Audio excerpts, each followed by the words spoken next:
Hi guys, I want to talk to you just a little bit here about public history.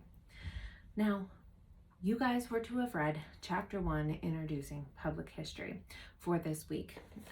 Public history, like I mentioned in my introduction, this has to do with dealing with history as it is presented to the public.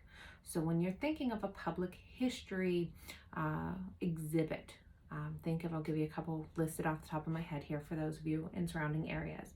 Johnstown Flood Museum, the Flight 93 Memorial, Old Bedford Village, over in the Altoona region, let me think what is over there, the Horseshoe Curve. These are all public history locations. Public history is when you kind of branch outside of this academic history. Most people think of a historian as what I'm doing, teaching and writing. That's not the case for all historians. Public history is an increasingly popular field, and it has been underrepresented here at Mount Aloysius, and we are going to be introducing more public history courses into the history program because it is such a big field. So those locations I mentioned, if you think of Old Bedford Village, for those of you who have never been there, you go in and the location is set up in a certain time frame, and there are actors there who will make soap and show you how to different artisans that worked during the time period, and it's a live action type of historical location. If you go down to the Johnstown Flood Museum, there are places, particularly if you go to the Heritage Center, there's a children's museum. If you guys have never been in there, it's great for kids. But there's a place where you can actually build a dam and then flood it and see how the house is washed down the mountainside for the region. All of these sites have something in common, and that's how do we get the public to interact with this history, and how do we bring people in? Money that comes into a site goes into the revenue, and that goes into preserving the history. So it is very important that we see the community coming in and money being circulated into these different programs. Now, when I talk about public history, you don't necessarily have to work at a museum to be a public historian. You can have the game wardens up at state parks. If you go up to Prince Gallitzin, many of them have a public history background. There are a lot of different things you can do in this field. You can be tour guides down at Gettysburg. There's just a lot you can do, and these jobs are they're awesome. They pay well, and they take care of their employees, so much so that people don't always retire from them. They'll do what actually is die in the position, meaning they never retired. They just got old and died one day, and that's how they left their job. That also means these jobs are hard to get.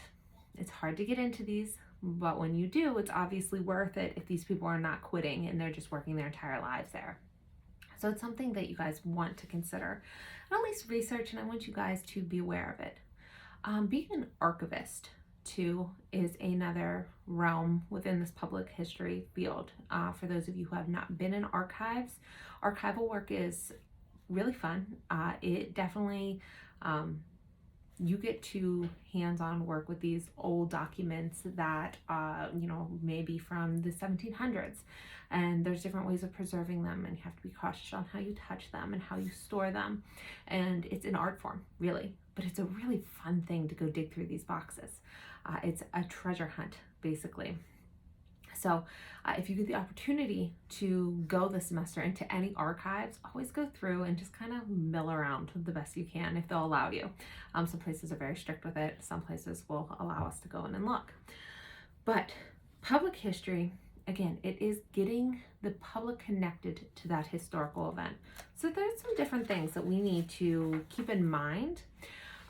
Public historians kind of set themselves apart from our traditional academia historians in the sense that they have to really focus on who their audience is and their historical methods that they're going to approach with. So if you're creating at the Johnstown Flood Museum, you know that probably those people coming in are locals. Maybe some of them, their families have been in the flood. What groups are we representing? Or do we have a diverse enough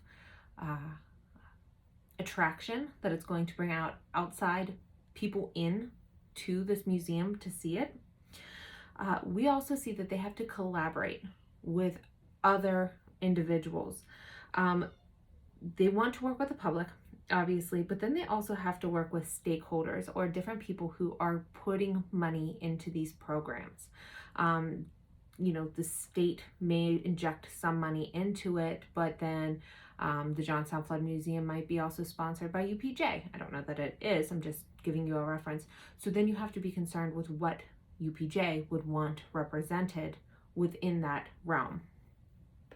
And you have to be very cautious of your practices. Make sure that you are doing it in a proper way, that you're preserving history accurately and entertaining enough that people want to come see it.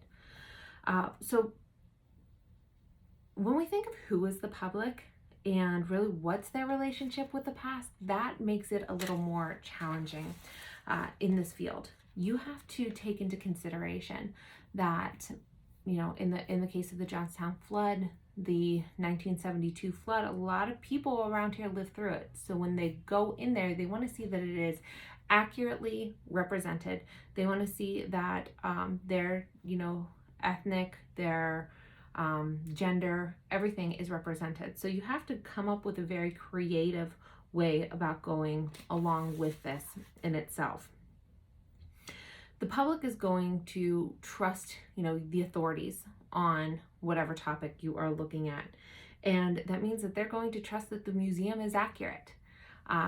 So you want to be accurate. You want to be, make your thing worth attending.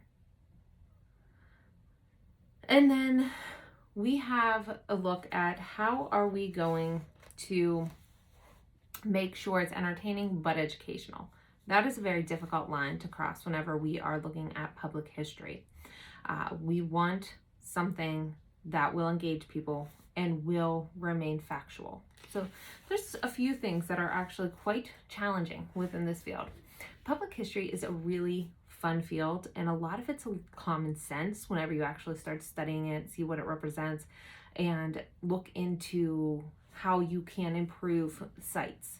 As you read through this book, a lot of it you may never have thought of it in those manners, but it makes sense that that's the way that you would have to go about doing it. This in itself, in this course, we are looking at local history.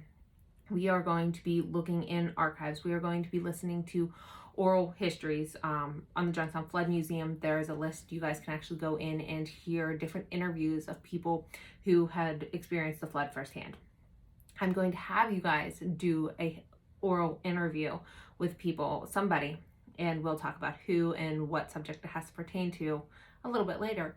But you're going to actually get practice with this, because a lot of documenting history is documenting different people's experiences. It's something that we tend not to take as seriously. A lot of people don't think they're primary sources. I get that question a lot in class. Is this interview a primary source? Absolutely. That person lived through it, they saw it, they experienced. They are as primary sources you can get. Interviews are amazing primary sources, and we can't neglect those. But that type of history is all under the oral history category. And the more you learn about this semester and the more we talk about it, you guys will develop a sense between what is an academic historian and what's our public historian. A lot of what you guys think is academic is actually a public historian. So you're going to be a little surprised with what we actually get to learn here. So I want you to read this first chapter. It is not a very long chapter, and it just talks a little bit about introducing, public historian, who they are, what's important, what do we need to reflect on, what kind of diversity do we need within our programs, and how are we going to improve our programs to be more beneficial to both the community and those stakeholders, those people who are putting their money into your program. And it's a little bit of a balancing act. A lot of them are nonprofit organizations, so that makes how they are sponsored and how they collect money more challenging. So check that out, read it over, see what you guys have to think about it. and I will talk to you guys a little bit more about it in the future. Thanks for listening.